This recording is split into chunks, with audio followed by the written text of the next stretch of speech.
because you work a lot with the community and you see what's happening, what their needs are. And I then jumped into being a parent group specialist, and I was very fortunate of having a director there that she didn't really micromanage. She taught us what to do and made sure, that we had those tools. And those were the tools that then gave me the courage to apply for a program coordinator and so on. So now I am, for the time being full-time, because that's the nature of grant work. When grants are over, you have less hours, but we continue to do what we do. So, and that's important. Yes. That really is. And I had another question for you about parent to parent. What are some of the strategies that you apply when you're doing that for parents that are listening that may have special needs children or children with learning disabilities? What are some of the things that you have found helpful as a mother, not just as a strategist? I know you do that, but personally for you. Well, for the whole parent to parent, we always tell our families that being a parent of a child with special needs, nobody's going to get it, sometimes not even family, unless you're living it. So that's the whole basis of parent to parent, of how we can match you with somebody. Because when you're living it, you get it. You get the struggle. You've lived it. So there's a whole different way of looking at things. We try to empower parents, encourage them on doing engagement and leadership and going to support groups, but not just going to the support group. They have to understand that once you're there, you can mingle with people and you can find connections other than, they're the parent of a child with special needs. I mean, it is a bonus because they do understand your child, so that always helps out. And also culturally, there are a lot of components that impact because of culture, and people need to be aware of that. Within the Spanish culture, there's this thing where, and I recall my grandmother doing it, where you're looking at the professional, and whatever the professional says, he's the professional, he's right. And sometimes you have to teach people to, ask questions. There's nothing wrong with asking the doctor. There's nothing wrong with questioning what the child study team is telling you. So all of those strategies we put in place. Another thing we do a lot is the telling your story. So it's when I stand there, I'm an open book. I will tell my story just to show parents, I've gone through what you've gone through. This is my story, but and this is where I am. So from having a child that was completely nonverbal to the age of 8, to now having a child, who's fully included in his high school, and them seeing that, and sometimes I also bring my son so they get to see that too, it provides them hope. It provides them a different outlook that they may or not have had. So that's something, that we do. And it's about, social capital. It's not what you know, it's who you know. So those are things that we apply to what we do under parent to parent. Okay. Now, you said an interesting thing about social capital just now. It was a little blurb there, social capital. For parents that are listening and have no idea how to increase their social capital or even what it is, how can you give them 3 ways that they can up their social capital? Well, one of the things is, and I'm always pro-inclusion.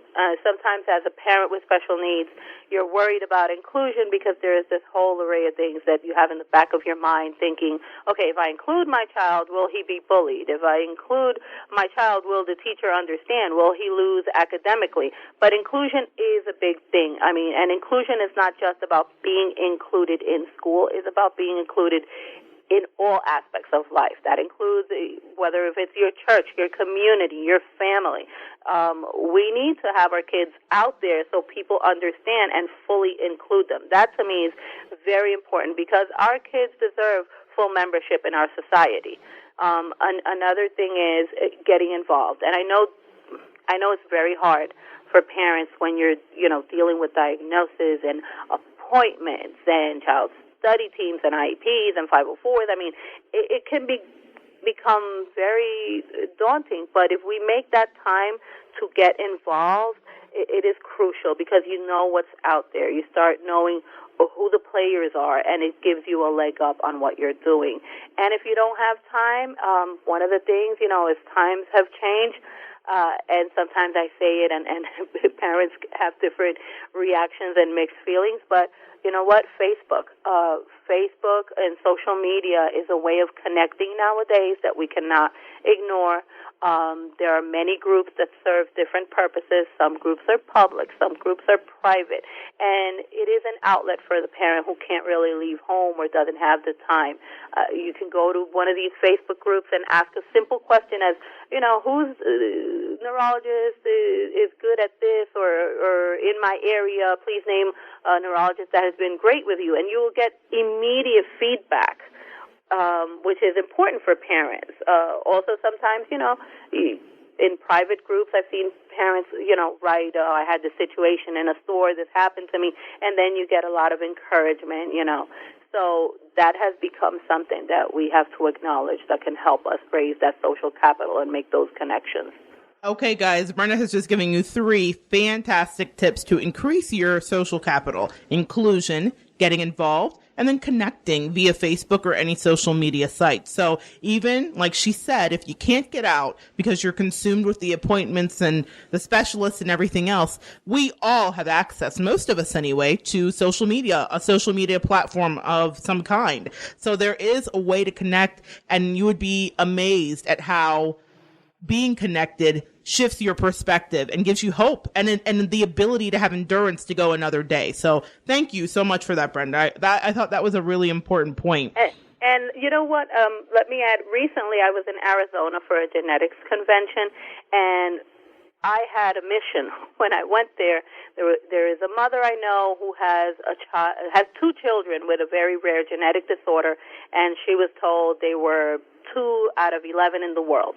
Now, that's going to be a tough match, right? It's going to be very hard, even for us under being alliance members in the United States, finding matches. So I went there. I was able to find specialists who basically told us that there were 25 in the world, and they happened to mention, there's a very, very small Facebook group. So I searched it, and now that mom belongs to a Facebook group of 7 people, but it's more than she had weeks ago. Oh, my gosh, I love that. That alone is a connection. So that's the power of parent to parent and Facebook combined in one case. I am so happy that this is your path because you're so good at it. And I was so impressed when we spoke earlier, and I realized this, God gets us to be in the place we need to be, even though it may not have been an easy path. You're really brilliant at this, Brenda. I'm so happy for you and that mother that now has 7 people to connect to. So guys listening, if you know someone with special needs or a parent that's struggling with this is a fantastic resource, and take Brenda's advice. Connect. It really will lift your burden. I imagine that sharing all of these experiences are very inspiring. You're fantastic at communicating what you're going through and helping and uplifting. But do you ever bring your children along with you to these workshops? Yes, I do. I bring both my children. Khalil is sometimes a bit more hesitant because he tends to be shy. So, he does get a choice. Sometimes, like I tell him, allowance is dependent on you helping mom. So today you don't have a choice. But Norberto he just loves coming to the groups. He reminds me, there's a group tonight, are we going? And he just loves being there, and he's actually befriended every mom from the Facebook groups on his Facebook page as well. Awesome. Because he loves to do that. He loves to be there. And then this year we had, in September, we did the Father's Conference, which is a conference we do solely for the dads and or male caregivers and male siblings. And my kids were able to present with me. It was very small, but they had a role in presenting with me a workshop. So from that it grew that Norberto now there is a workshop where he comes out with me and he does present. And he loves it. It's helped. It's part of the fact that he's been included, and his history teacher is always doing presentations. So it all, came full circle in him presenting with me. So that's an incredible testimony, Brenda, because a lot of people think if I have a child with special needs, they might have to be hidden away. That's something that I remember talking to parents about and trying to encourage them, even though I didn't have your level of expertise. No. Have them be part of the world.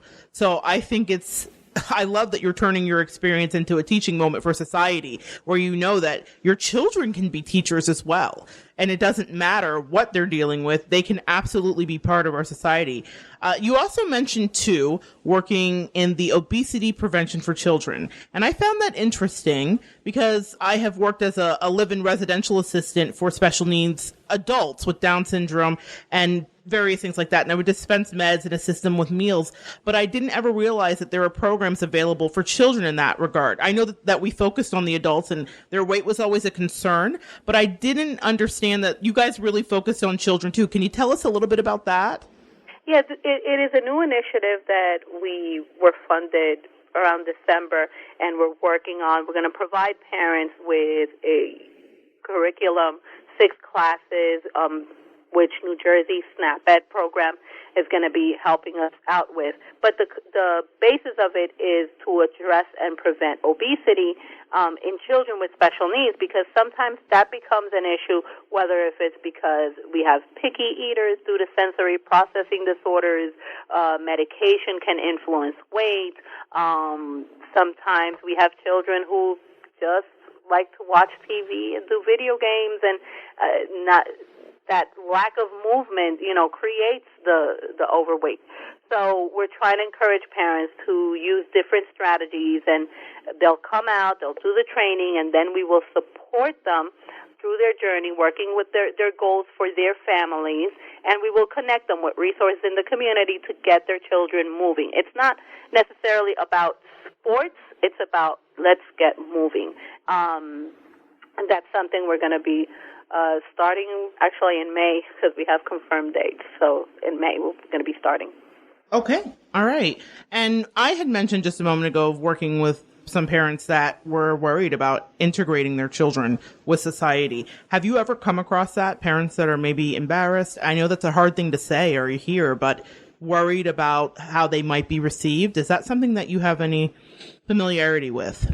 It happens. It is something that we can't deny. It happens. I see it on Facebook posts where parents get discouraged because they'll either come out and then they get the stares or the unsolicited advice on how to manage your child, and people questioning your parent skills. I've been there. I mean, I've been where I've been followed by security on account of my son having a tantrum at a pharmacy in Puerto Rico. I've been told to leave a movie theater, which I refused to, and I didn't. And sometimes, you know what, you just have to go, whatever, this is my life, and I don't need to make it comfortable for other people. I need to make it comfortable for my child. And if I don't expose him, then what does that mean? I will never go out. That's how I used to see it when my son was smaller and he was having all these tantrums. I was like, okay, so if I stay home, then what does that mean? I'll never go to the pharmacy with him. I'll never go to the supermarket. We'll never go to a movie theater. You know what? It might be sometimes even embarrassing at first, but if we continue to do so, it will get to a point where it gets better. And right now, my son plans his trips to the movies with his friends. So, you know what? You did it right. It took years. It took years because it doesn't happen overnight, but now he got something out of it, So absolutely. I look at it that way. So it is hard. I'm not going to say it isn't. There are moments when you come home and you break down and you're thinking, did I do the right thing? Should I just not put him through that? But sometimes, if you know your child well enough, you know when you can push. And I knew that was what my son needed, a little push and a little redirection. And I, as a mom, had to just forget about the stares and keep going. I really appreciate your honesty here, Brenda, and vulnerability, really, because a lot of parents don't want to admit these feelings and they feel shameful. And when I have counseled some parents, they have felt shame about it. And I think they may feel that shame because it's hard to think that, as parents are listening now, that it may be a feeling that you experience. So I think by you saying this, you're giving them permission to feel their feelings, but also know that there's a way to push forward. And that's what I love about your message is, okay, yes,